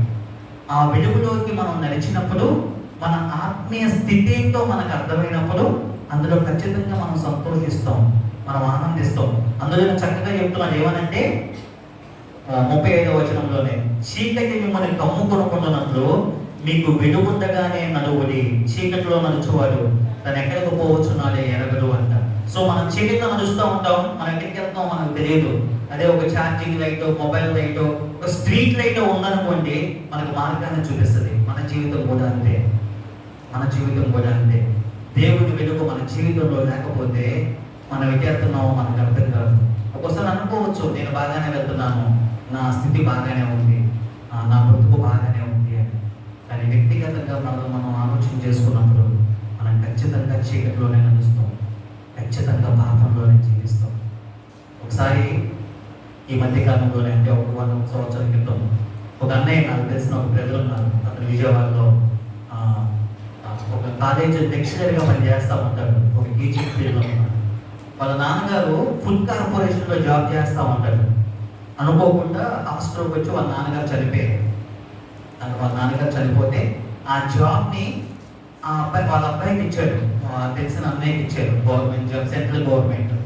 నాకు తెలిసి ఆయన జాయినింగ్ టైంలోనే 70-80 వేలు జీతం వచ్చింది. సరే, నాన్నగారు జాబ్ వచ్చింది కదా అని చక్కగా ఉద్యోగంలో జాయిన్ అయ్యాడు. టీచింగ్ ఫీల్డ్ వదిలేసాడు, ఇంకా కాలేజీలో మానేసి ఆ ఫుడ్ కార్పొరేషన్ జాబ్లోనే వాళ్ళ నాన్నగారు జాబ్ వచ్చింది, దాంట్లో కంటిన్యూ అవుతా ఉన్నాడు. అది జరిగేటప్పుడు ఒక 3 నెలల తర్వాత నేను కలిసాను అనుకోకుండా. అన్న ఎలా ఉంది, కొత్త జాబ్ వచ్చింది కదా, ఎలా ఉందన్న, బాగుందా, డిఫరెంట్ కదా టీచింగ్ ఫీల్డ్కి, మళ్ళీ మీకు ఇది వేరే జాబ్ కదా అంటే చాలా దిగాలుగా, చాలా బాధగా మాట్లాడుతుంది. ఏంటన్నా, సెంట్రల్ గవర్నమెంట్ జాబ్ అన్నా, 70 వేలు జాబ్, ఇంకేం కావాలన్నా అన్న. లేదు తమ్ముడు, నాకు చేయబుద్ధి కాలేదు అన్నాడు. ఏమైందన్నా అంటే, లంచాలు తీసుకోవాలి తమ్ముడు, నా పైన ఉన్న అధికారులు నా మీద ప్రెషర్ పెడుతున్నారు. నువ్వు ఈ 10,000 తీసుకో, ఈ 20,000 తీసుకో, నువ్వు తీసుకోకపోతే మా దాకా రావు, లంచాలు తీసుకొని చాలా ఇబ్బంది పెడుతున్నారు, నా వల్ల కాలేదు తమ్ముడు అన్న. సరే అన్న, ప్రార్థన చేద్దాం, దేవుని చెప్తాం, మళ్ళీ తప్పించేస్తానేమో దాంట్లో నుంచి అనుకో. మళ్ళీ నేను కొద్ది రోజులకి మళ్ళీ ఫోన్ చేశాను. నా కింద వాళ్ళు కూడా నన్ను చాలా ఇబ్బంది పెడుతున్నారు, నువ్వు తీసుకోకపోతే మా కూడా ఇవ్వరు, నువ్వు తీసుకోవాలి పై వాళ్ళకి కూడా ఇవ్వాలి, ఒకవేళ నువ్వు తీసుకోకపోతే నీ మీద ఏదో ఒక నిందేసి నిన్ను ఇబ్బందులు గురి చేస్తాం, ఇంకా నీ ఇష్టం నాకు వార్నింగ్ ఇస్తున్నాను తమ్ముడు, కొంచెం నాకు కొంచెం గట్టిగా ప్రార్థన చేయవా, నాకు ఖచ్చితంగా నా ప్రార్థన చేస్తాను. తర్వాత మళ్ళీ ఒక 2-3 నెలల తర్వాత మళ్ళీ అతన్ని పర్సనల్గా కలిశారు, అనుకోకుండా కలిశారు. ఒక షాపింగ్ మాల్లో కనిపించినప్పుడు చాలా సంతోషంగా ఉన్నాడు. నా ఇంత సంతోషంగా ఉన్నావు, బయటకు వచ్చేసి 100లో నుంచి ఆశ్రమంలో నుంచి బయటకు వచ్చావా? లేదు తమ్ముడు, ఉద్యోగం మానేశాను.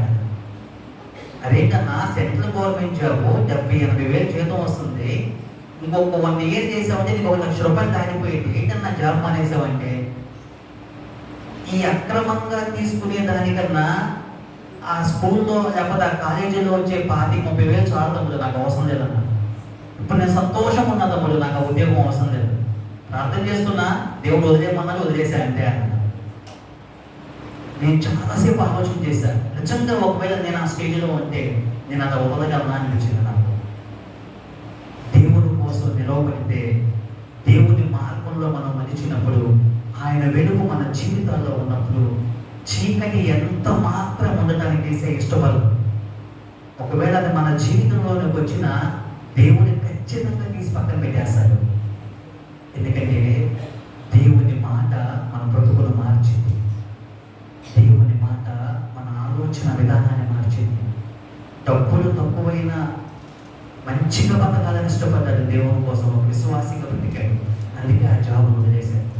ఒకవేళ మనం ఆ స్థితిలో ఉంటే పాపంలోనే సంతోషిస్తాం, పాపంలోనే ఎంజాయ్ చేస్తాం, చీకట్లో ఉండటానికి ఇష్టపడతామే కానీ దేవుని బిడ్డగా జీవించడానికి నిజంగా మనం ఇష్టపడతామా? ఒకవేళ మనం ప్రశ్న వేసుకుంటే ఆ సిలువను గురించిన వార్త, లేకపోతే దేవుని గురించిన సంతోషకరమైన వర్తమానాన్ని మనం విన్నప్పుడు మన హృదయాలను తాకే విధంగా మనం అర్థం చేసుకొని ఆత్మ సంబంధమైన దేవుని బిడ్డలుగా ఈ లోకంలో మనం జీవించగలుగుతున్నామా? ఒకవేళ అలా జీవించలేకపోతున్నామంటే ఇంకా మనం పాపంలోనే జీవిస్తున్నామేమో. విడిచిపెట్టవలసిన వాటిని మనం విడిచిపెట్టలేకపోతున్నాము. దేవుని మాట నశించు వారికి వెలుగుదలం, నమ్మిన వారికి దేవుని శక్తి అంటారు. మనం నమ్మితే, మనం విశ్వసిస్తే, మనం ఎక్కడున్నా పరిశుద్ధత కలిగిన బిడ్డలుగా ఈ లోకంలో మనం జీవిస్తాం.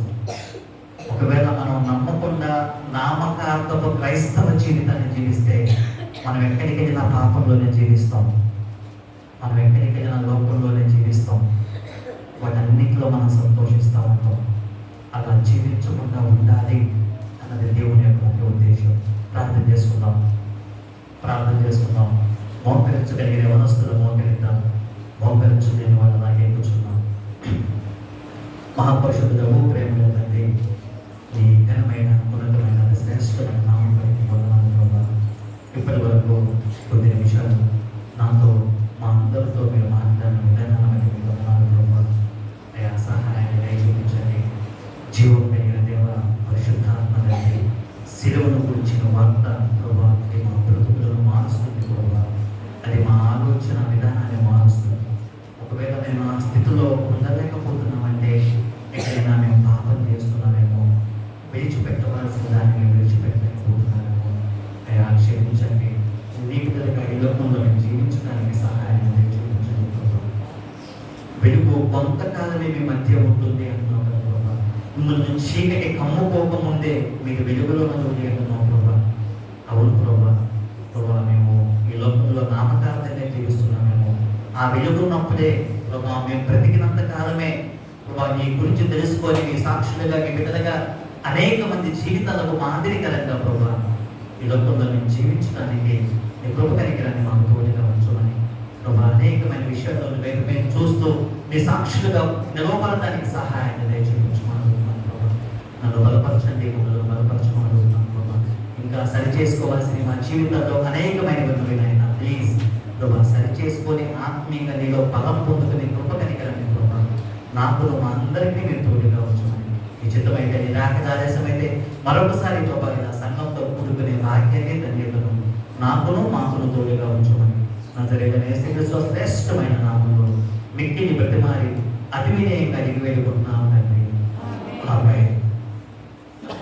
నాకు ఈ అవకాశం ఇచ్చిన మాస్టర్ గారికి మరొకసారి నా ధన్యవాదాలు తెలుసుకుంటాను.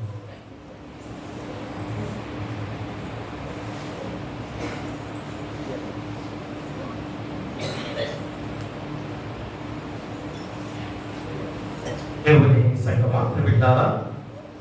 మరొకసారి యవనస్తులు మళ్ళా గమనించుకోవాలి. పదే పదే యవనస్తులు చెబుతున్నా, మగ పిల్లలకు చెప్పడానికి అవకాశం లేదు. ఆడపిల్లలు పాపం బాగా వస్తారు కనుక మరి మగ పిల్లలు బయట ఉంటే యవనస్తులు ఒకసారి గమనించండి. పదే పదే ఎందుకు ఈ మంగళవారం, ప్రతి మంగళవారం కూడా బైబిల్ స్టడీ మనకు ఉంది కనుక మరి బ్రదర్స్ని మనం ఎందుకు బాగుపరుచుకుంటున్నామో ఒకసారి గుర్తు చేసుకోవాలి. మరి ఎంత గొప్ప పరిచర్య వారు చేస్తున్నారో ఇప్పుడు గమనించుకోండి. మరి ఉద్యోగాలు చేసుకుంటూ 10 గంటలకి స్వరూప్ గారు ఫోన్ చేసి, మాస్టర్ గారు దయచేసి ఏమనుకోవద్దు, ఇంకా నాకు శక్తి రాలేదు, ఎంతగా ట్రై చేశారు కానీ రాలేకపోతున్నాను కనుక ఇంకో మరి బ్రదర్ నేను పంపిస్తున్నాను అని చెప్పేసి 10కి ఇప్పుంటారు బ్రదర్ గంట కదండి 10 గంటలకు చెప్పారు. మరి విజయవాడ నుంచి వారు ఎంతో చక్కగా మరి మన మధ్యకి చేరి చక్కటి వర్తమానాన్ని ఈరోజు మనకు అందించిన గొప్ప సమయము. ఎందుకనగా చక్కటి మాటలు, దేవుని మాటలు అనేది మరి మన జీవితాలు హత్తుకునే విధంగా మాట్లాడే మాటలు మనలో మార్పు చెందటానికి అనేది మనం ఒకసారి గుర్తు చేసుకోవాలి. ఎందుకంటే శిలువను గురించిన వార్త నశించే వారికి వెరితనము, అది రక్షించబడిన వారికి దేవుని శక్తి. కొరింథీయులకు రాసిన మొదటి పత్రికలో 1వ అధ్యాయంలో 18వ వచనంలో మరి చెప్పిన వాక్యమే. మరి రోజు మన బిడ్డలు యవనస్తులు ఎంతమంది ఈరోజు ఇలాంటి పరిచయాలు ఉన్నారు? మన యవనస్తులు ఒక్కసారి ఆలోచన చేసుకుంటే బైబిల్ వాక్యం చదవడానికి రాలేకపోతున్నారు యవనస్తులు. ఒకసారి దయచేసి సేవలకు బాధపడవద్దు, ఎందుకంటే బాధపడే తల్లిదండ్రులు కూడా ఉన్నారు. బాధపడవద్దు, ఎందుకంటే మీ బిడ్డలు ఇంత చక్కగా దేవుని వాక్యం చెబుతుంటే ఎంత ఆనందకరం. ఒకసారి గమనించుకొని బిడ్డల్ని దేవుని పరిచయంలో ఉంచితే ఎంత దీవెనకరంగా వాళ్ళు ఒకసారి ఆలోచించేయండి.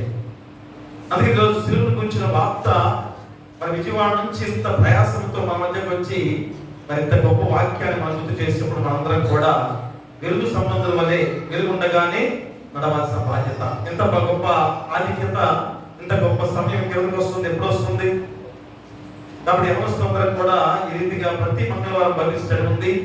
మరి అడుగుతాను, బ్రదర్స్ని అడుగుతాను, వాళ్ళు కూడా అప్పుడప్పుడు మనకి వచ్చేదాకా నేను అడుగుతాను. కాబట్టి దయచేసి మరి యవనస్తులు అందరూ కూడా బైబిల్ స్టడీకి రావాల్సిందిగా కొన్ని ప్రార్థిస్తున్నాం.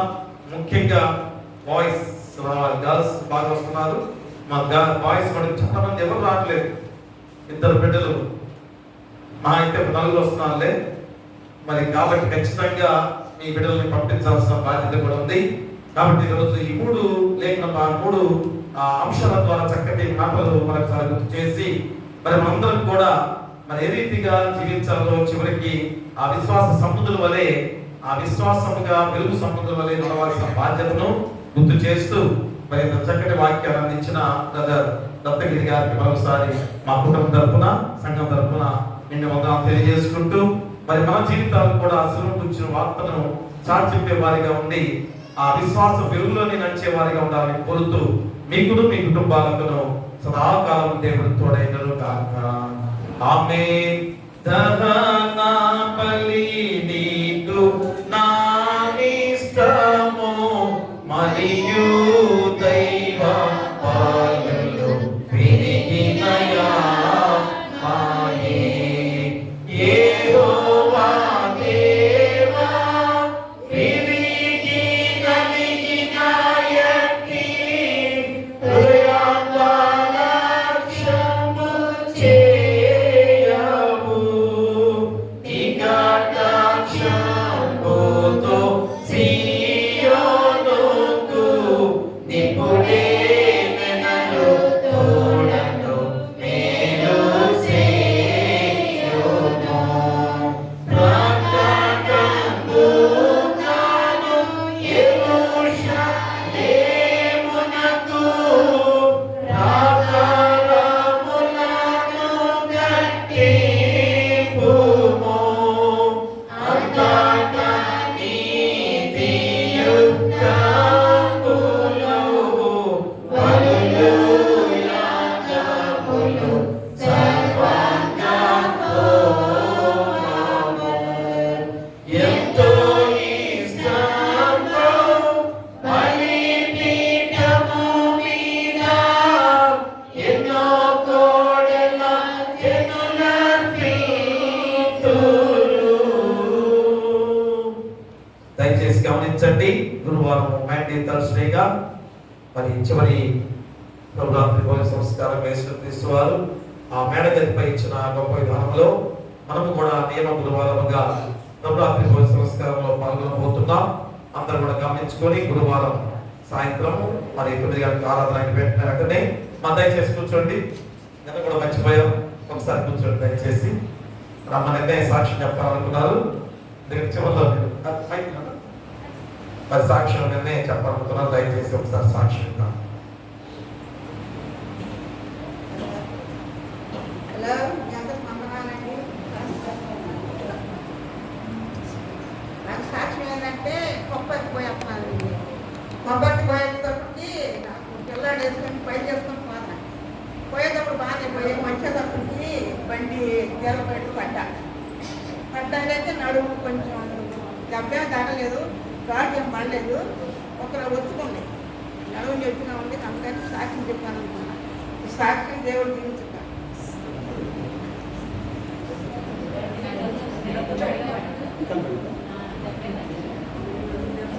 సాక్ష్యమిచ్చేదా మన స్వామి యేసు దేవుడంచు సాక్ష్యమిచ్చేదా సాక్ష్యమనగ గడిన వినిన సంగతులను తెలుపుటయే సాక్ష్యమనగ గడిన వినిన సంగతులను తెలుపుటయే సాక్ష్యమిచ్చు కొరకు నిన్ను స్వామి రక్షించెనంచు సాక్ష్యమిచ్చేదా మన స్వామి యేసు దేవుడంచు సాక్ష్యమిచ్చేదా. ఎంత గొప్ప సాక్ష్యము తల్లి గారు నిన్నే చెప్పాలనుకున్నారు.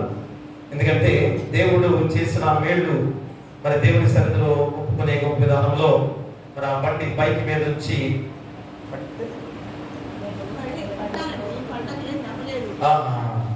మా బైక్ నుంచి పడితే మరి చాలా మంది మనం చూస్తున్నాం మరి వాహనాల మీద ఎంత ప్రమాదాలు జరుగుతున్నాయో.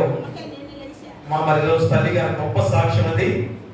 మరి ఏజీ కూడా ఏజీగా ఉంది, అయినా కానీ ఆ బైక్ మీద పడిన తర్వాత ఏ ఒక్క చిన్న దెబ్బ కూడా తగలకుండా మంచి ఆరోగ్యంతో మళ్ళా తిరిగి లేచి నేను నడిచి దేవుని సన్నిధికి వచ్చాను. ఎంత దీవెనకరమైన గొప్ప సాక్ష్యము. ఒకసారి చప్పట్లు కొట్టండి. ఎందుకంటే మొట్టమొదటి నేను ప్రార్థన చేసి ప్రారంభం చేసిన వెంటనే మొట్టమొదటిగా వచ్చేది తల్లి గారే, దుర్గమ్మ గారే. మరి కాబట్టి మరొకసారి గొప్ప సాక్ష్యం ఇది. మరి దేవుడు ఎంత కాపుదలతో నడిపిస్తాడో నిజమైన సాక్ష్యంతో దేవుని ఎడల మరి మనుషులు ఎదుట చెప్పుకునే గొప్ప సాక్ష్యం కనుక మరొకసారి బిడ్డకు మంచి ఆరోగ్యాన్ని దయచేయాలని కోరుతూ ఆ బిడ్డకును వారి కుటుంబానికి సదాకాలం దేవుడు తోడైనను గాక. ఆమేన్. దయచేసి గురువారం అందరం కూడా నవరాత్రి పూజ సంస్కారం సిద్ధపడి రావాల్సిందిగా కోరి ప్రార్థిస్తున్నాం. ప్రార్థన చేసుకుందాం. మహాగణుడా, మహాపరిశుద్ధుడా, మా మిక్కిలి ప్రియ పరలోకపు తండ్రి, పరమండలంలో వేలాది స్తుతులు స్తోత్రాలు.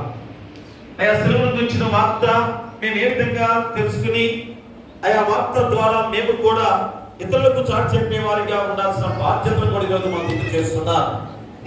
మరింత ఘోరమైన సిలువ యాగం ద్వారానే అయా అదిగో తండ్రి వారి ప్రాణాన్ని కూడా లెక్క చేయకుండా అయ్యా ఏ విధంగా తండ్రి ఇంత దూర దేశానికి వచ్చి అప్పుడున్న ప్రాంతం ఈ ప్రాంతాలన్నీ కూడా ఎంత భయంకరంగా ఉన్నాయో, వాహనాలు లేని ప్రయాణాలు, అలాంటి గొప్ప సేవ చేసి వారు ఆయన ఈ రోజు మాకు ఇంత గొప్ప బైబిల్ వాక్యాన్ని అందరికి కూడా తెలియజేసి ఇంతగా క్రైస్తవులుగా మార్చబడిన గొప్ప విధానాన్ని కూడా కాబట్టి తండ్రి నాయన ఈ మొట్టమొదటి యొక్క మాటలు తండ్రి నాయన గోధుమ గింజ గురించి కూడా మాకు గుర్తు చేసి అది ఏ విధంగా భూమిలో పాతిపెట్టిన తర్వాత ఒట్టిగా ఉన్న ఎల్లా ఏ ప్రయోజనం లేదు. అది ఎప్పుడైతే చనిపోతే మాకు గుర్తు చేసి ఉన్నారు. అది నిత్య జీవానికి మార్గంగా కూడా మీరు తెలియజేసి ఉన్నారు.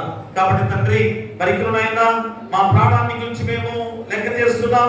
మా ప్రాణం కొరకు మేము ఎంతో తప్పుడు మార్గంలో కూడా ప్రయాణం చేస్తూ ఎంతో డబ్బు గడిస్తున్నాం. ఆస్తి ఐశ్వర్యాలతో తెలియ మేము గొప్పవారిగా ఉండబోతున్నాం అనుకున్నారు. కానీ ఇప్పుడు ఒక యవనస్తుడు ఏ రీతిగా గొప్ప జాబు పొందుకొని దానిలో నాకు ఏ సుఖం లేదు కాబట్టి నాకు పూర్వ జాబు ద్వారా వచ్చే కొద్దిగా జీతమే చాలు, నాకు సంతోషంగా ఉందని చెప్పుకున్న మాటలు కూడా ఈరోజు వాక్యం ద్వారా మనకు సెలవిస్తున్నారు. కాబట్టి తండ్రి ఆయన మా ప్రాణం నుంచి మేము ఆలోచన చేస్తున్న వారిగా మేము ఉన్నామేమో అయ్యా కాదు తండ్రి. అయ్యా ఇదిగో తండ్రి ఆయన మా జీవితాలు మీ కొరకు ఏ రీతిగా మరి పరిపూర్ణంగా అర్పించుకున్న వారిగా ఉండే వారిగా ఉండాలి. అందుకని యేసుక్రీస్తు వారిగా అయ్యా తన ప్రాణాన్ని ఏ రీతిగా మా కొరకు అర్పించి ఈ రోజు మమ్మల్ని రక్షింప చేసిన దేవుడిగా ఉండగా మేము కూడా ఇతరుల కొరకు ఏ విధమైన అయ్యా తండ్రి ఆయన వారిని రక్షించే వారిగా ఉన్నాం. వారి కొరకు మా ప్రాణం కూడా లెక్క చేయని వారిగా ఉండే ఆ స్థితి మాలో ఉంది. ఇవన్నీ కూడా ఆలోచన చేసుకునే గొప్ప వాక్యాన్ని తండ్రి రోజు మా హృదయాలు నాటింపజేస్తున్నారు. కాబట్టి అయ్యా వెలుగుండగానే ఆ వెలుగులో నడవాలి. కాబట్టి ఆ చీకటి రాకముందే ఆ వెలుగులో నడిచిన వారికి ఉన్నట్లయితే ఆ విశ్వాస సంబంధమైన జీవితం ద్వారా వెలుగు సంబంధులుగా ఉన్న మా జీవితాలు ఇదిగో మీ రాజ్యానికి వారసులుగా చేయబోతున్న గొప్ప విధానం. కాబట్టి ఆయన తీర్పు కూడా ఉన్నది. మరి ఆ తీర్పు సమయంలో అపవాది లోకాధికారి బయటికి త్రోయబడినట్టు అని కూడా గుర్తు చేస్తున్నారు. కానీ మరి ఆయన మేము కూడా అధికారిగా లోకాధికారిగా ఉన్న అపవాది మాత్రమే చెప్తున్నాం కదా. మరి ఎప్పుడైనా కానీ గుర్తు చేసుకొని ఆ లోకాధికారిగా ఉన్న అపవాది బయటికి త్రోయబడతాడని గుర్తు చేస్తున్నారు తండ్రి. కాబట్టి ఆయన మేము మా రాజ్యముగా దేవుని రాజ్యముగా పరలోక రాజ్య వారసులుగా ఉండే గొప్ప ధన్యకరమైన జీవితమే నిత్య జీవ వారసులుగా ఉండబోతున్నామన్న సత్యము తండ్రి. కాబట్టి శిలువను గురించిన వార్త అయా తెలుసుకున్న మేమందరం కూడా ఎదుటి వారికి బోధించే వారికి ఉండాలి, లోకానికి చాటించే వారికి ఉండాలి గుర్తు చేస్తున్నారు. ఆ గొప్ప విధానమే ఈ రోజు విజయవాడ ప్రాంతం నుంచి యవనస్తులుగా ఉండి ఎంత గొప్ప పరిచర్య ద్వారా బ్రదర్ స్వరూప్ గారు కొద్దిపాటి అస్వస్థగా గురైన విధానంలో ఇంకనూ బలమైన విధానం కొద్దిగా అసఫలంగా ఉన్నారని రాలేకపోయారు. అయినా కానీ ప్రయత్నం చేశారు. అయినా రాలేకపోయిన సందర్భంలో మరోసారి స్వరూప్ గారి గురించి మేము ప్రార్థన చేస్తున్నాం.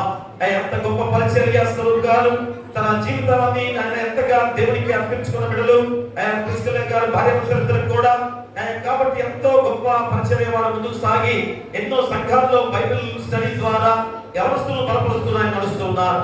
ఈరోజు ఆ గొప్ప టీమ్ గా సభ్యులుగా బ్రదర్ రత్నగిరి గారు కూడా తన ఆయన చెప్పిన వెంటనే ఈ రోజు విజయవాడ ప్రాంతం నుంచి చౌడవరం ప్యారిషిప్ దగ్గర చేరి చక్కటి వాక్యాలు అందించిన గొప్ప విధానాన్ని బట్టి మీకు వేలాది స్తోత్రాలు. ఆయన కుటుంబాన్ని దీవించండి, ప్రయాణంలో మీరు తోడుగా ఉండండి, ఆయన చేసే ఉద్యోగంలో కూడా మీరు తోడుగా నడిపించండి.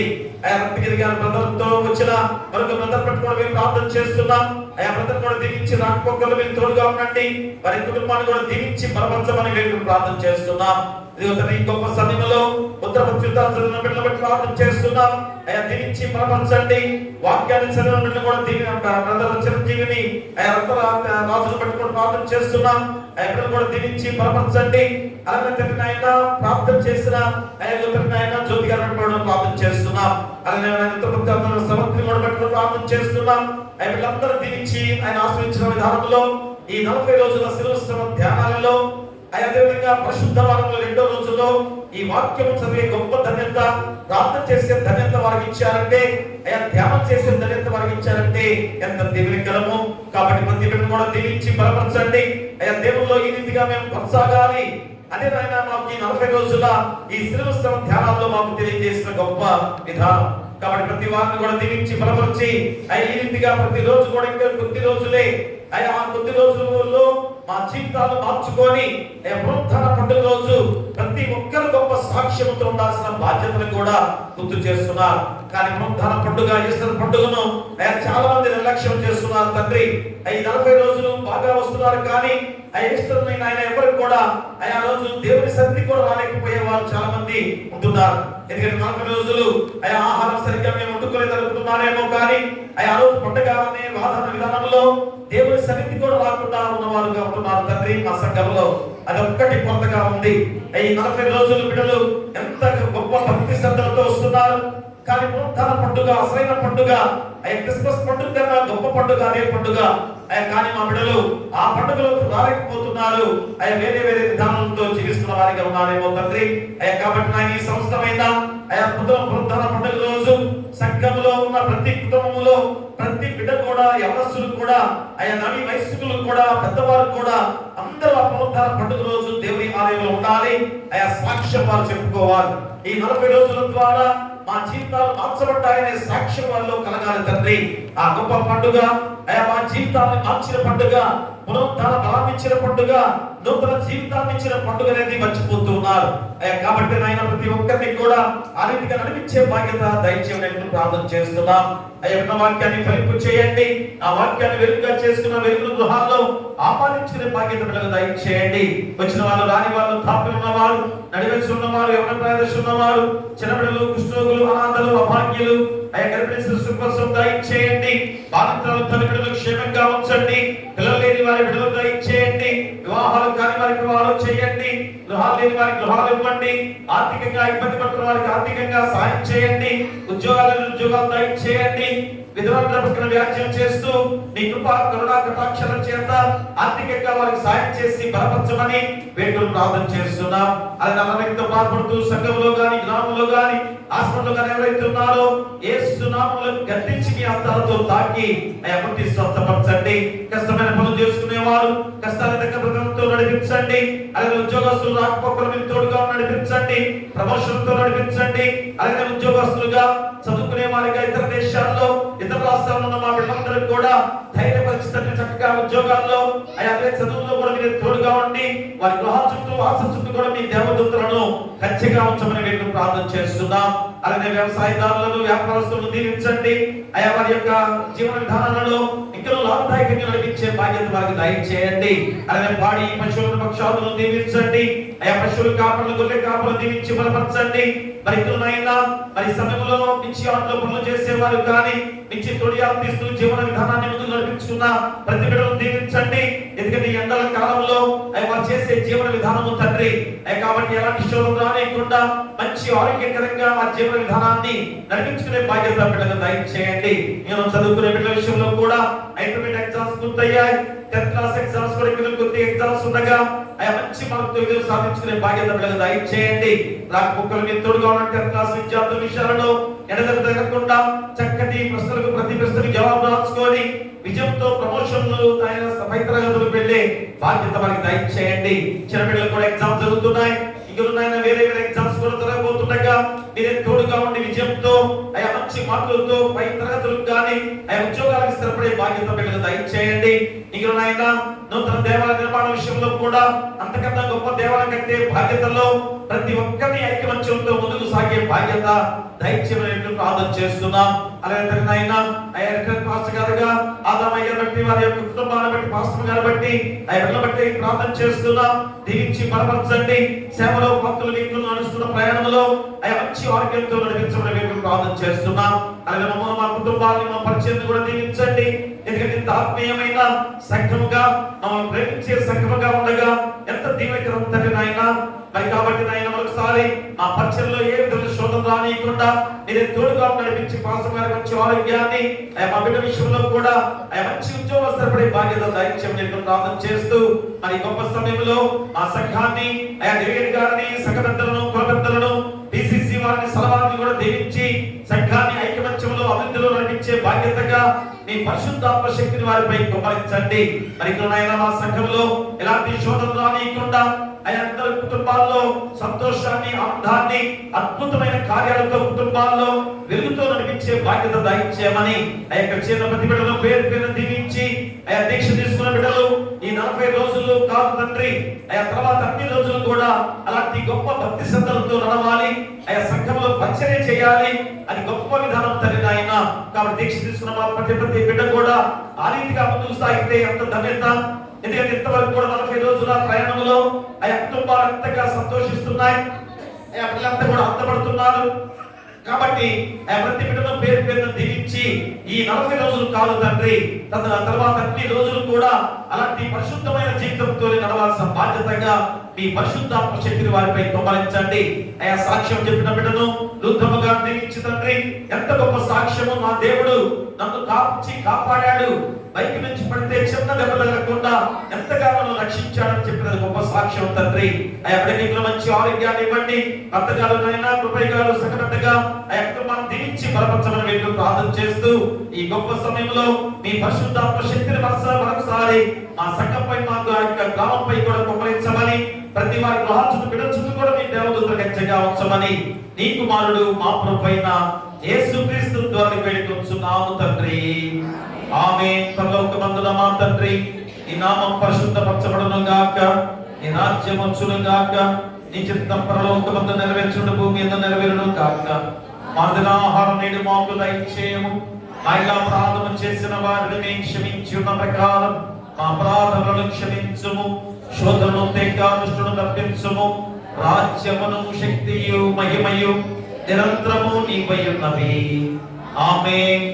మన ప్రభువైన యేసుక్రీస్తు ప్రేమ, మన తండ్రి అయిన దేవుని కృప, పరిశుద్ధాత్మ అన్యోన్య సహవాసము ఈ 40 రోజుల శిలువ శ్రమ ధ్యానాలలో 36వ రోజు అలాగే పరిశుద్ధ వారంలో 2వ రోజులో ప్రవేశింపజేసి శిలువను గురించిన వార్త నశించు వారికి విరితరము గాని రక్షించబడు వారికి నైనా దేవుని శక్తి జ్ఞానమైందని గొప్ప వాక్యంతో తండ్రి రోజు మేమందరం కూడా ఆ విశ్వాస సంబంధమైన వెలుగుతో మీ రాజ్యానికి వారసులుగా ఉండే గొప్ప వాక్యాన్ని అందించిన బిడ్డలకును యవనస్తులుగా వారి యొక్క పరిచర్యలో ఉన్న రక్తగిరి గారికి, వారి కుటుంబాలకును, మరి మా సంఘానికి, మా బిడ్డలకును, ఇంకా మా యొక్క రాష్ట్రానికి, దేశానికి, ప్రపంచంలో ఉన్న ప్రతి బిడ్డలకును సదాకాలము తోడైనను గాక.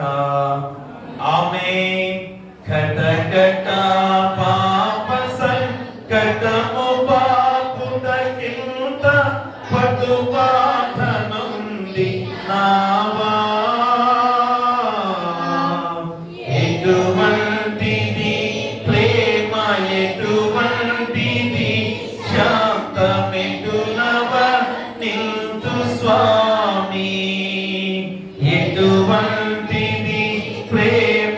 ఎటువంటిది శాంతమిటులవ నిల్తు స్వామి ఏ పాప వెరుగని యో పావన మూర్తి పాపమి మోచకుండా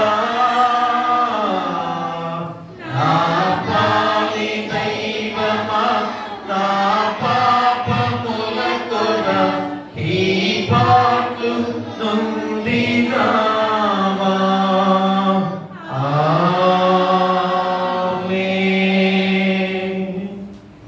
ఉన్నారండి అందరు God bless you. Thank you అలాగనే గుడ్ ఫ్రైడే రోజు అందరూ కూడా సిద్ధపడండి. గుడ్ ఫ్రైడేకి అందరూ సిద్ధపడండి. మాటల వాక్యాలు 7 మాటలు చెప్పే వారందరూ కూడా